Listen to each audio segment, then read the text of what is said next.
Welcome to 1407 Graymalkin Lane. This is the living memory of the X-Men. Don't let anyone tell you different.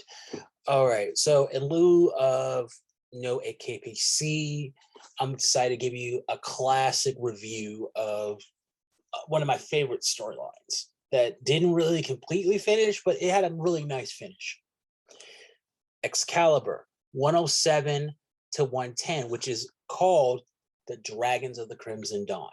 Now, this was a continuation of what happened with Betsy Braddock back in Uncanny X-Men 328 to 330, where her soul got infused with the Crimson Dawn after her attack by Sabretooth.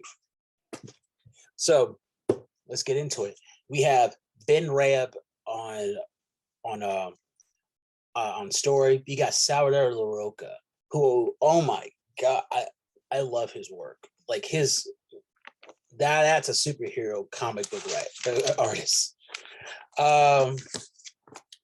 So let's get into it. So we get like this really nice cold open with Brian and Megan.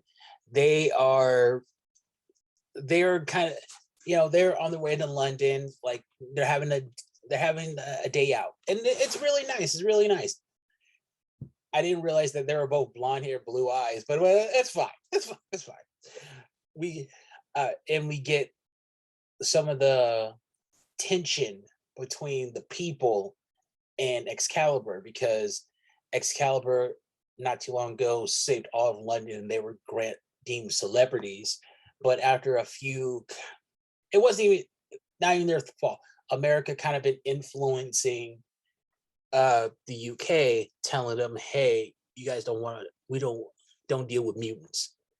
And what was it? Excalibur 102, Kitty Pryde and Pete Wisdom were attacked by US agents and given a warning, don't come back to the States, despite the fact that Kitty Pryde is a US citizen. That is something that is nice little details. I like that. So we get into it, and man, the Crimson Dawn, the dragons are no joke, but we get more into Brian being frustrated by the fact that he's seen as a leper, which is something he never really experienced before. He's not a mutant, he's a mystically charged being, but he's never had to deal with this kind of like prejudice, people treating him funny. And Megan's trying to like be bubbly, trying to she's trying to like, keep it light, but like this is hanging over Brian's head. Tough guy. Like that's a tough break, my guy. But we get to Muir Island, and we get like, first, I have a lot of questions about Cerebro. With see, all this kind of goes back into my my questions about what was Moira doing during this life before she disappeared, because I think she was doing a lot, but getting back into it, Nightcrawler is putting together a new Cerebro after, like, and remember, this is like 1997. Xavier's in jail. Half the X-Men are in space. The other X-Men are in Japan, and Excalibur has kind of like, well, Nightcrawler, he's kind of refocusing their mission, saying we're going to help out. We're going to help out mutants.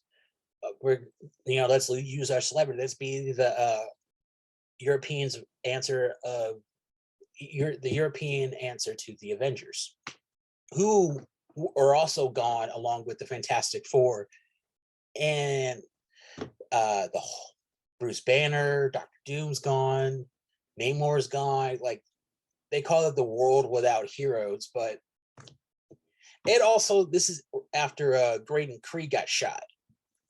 So a lot, like, mutant outrage is palpable. People are really don't mess with mutants.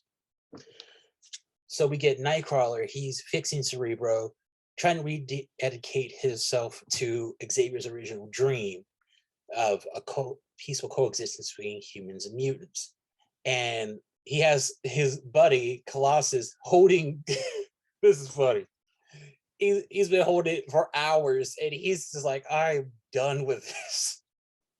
And Nightcrawler's like, keep talking. You're gonna hold this until till tomorrow morning. All right, don't play with me.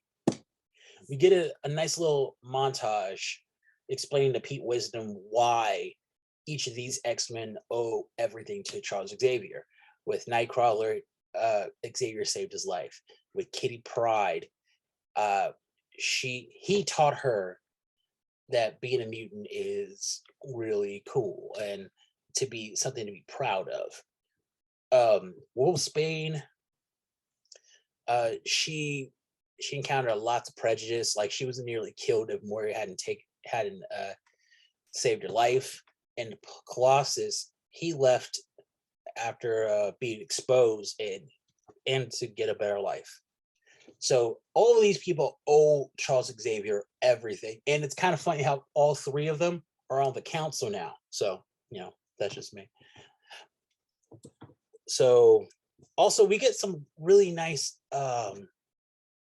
shots. We get that kind of tells you everything. We get Nightcrawlers, we get Colossuses, we get Wolfsbanes, we get Kitties, Shadowcat. Her name is Shadowcat. And we get this real, I like this image of the New Mutants. Granted, at the time when I first read this, I didn't read any of the previous stuff. I jumped in like right after Mutant Genesis. So all that other stuff was like, wow, who are these people? But there was no internet back then. So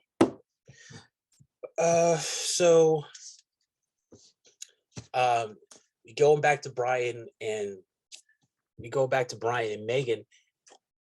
Brian, he's in a funk, and then they get attacked by Spiral, who has the mark of the Crimson Dawn, as well as the first shot from the Dragons. And this is a really cool team, but it seems like they were scouts. Like, they were saving it. They were building up to something, and I really like how Rhea really made this feel like a jump on. Like, you got a chance to know these characters, and then before they just get thrown into the fire. Like, all in all, we get to like the Dragons kidnap Captain Britain, and their whole goal is to they want to use him as an anchor, so the dimension could so the Dragons could like have more of their guys come in and take over Earth. Now, I have a theory about this. The Dragons of the Crimson Dawn, they are a small sect, but I think they were from Araco. It a lot of the extra dimensional stuff makes sense if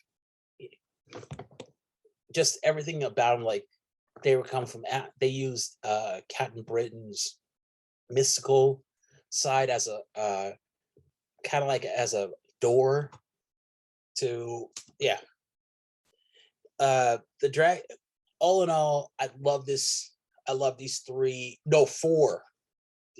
four openers.